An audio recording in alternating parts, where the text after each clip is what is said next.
I had a bit of a wrestle, like you say, with someone at the side of a motorway, which lasted for quite some time, in which I was almost dragged into lane one of the motorway, and the chap reverse rammed his car while I was clinging onto the side of it.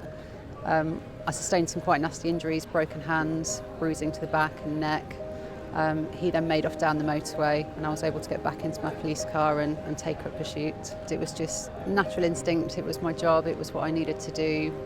Gave it no real thought at all, to be honest. It's what we do, it's what we do every day. We don't think about it, we're paid to do it, and that's what we do. We got called by his mum to say that her son was in the shed, self-harming and basically trying to hurt people.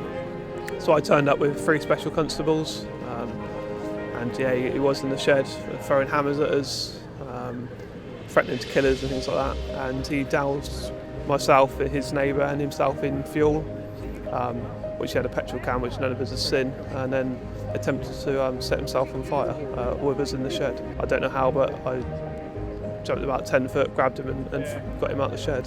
Well, it was a suicidal woman.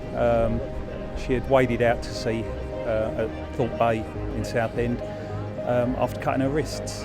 Waded out to the woman, stemmed her bleeding from her wrists and coerced her to coming back in. Initially she didn't want to walk back in, but she was a fan of dogs, and I've got my police dog in the car that was barking, and I used that to entice her to come back in to see the dog, which she did.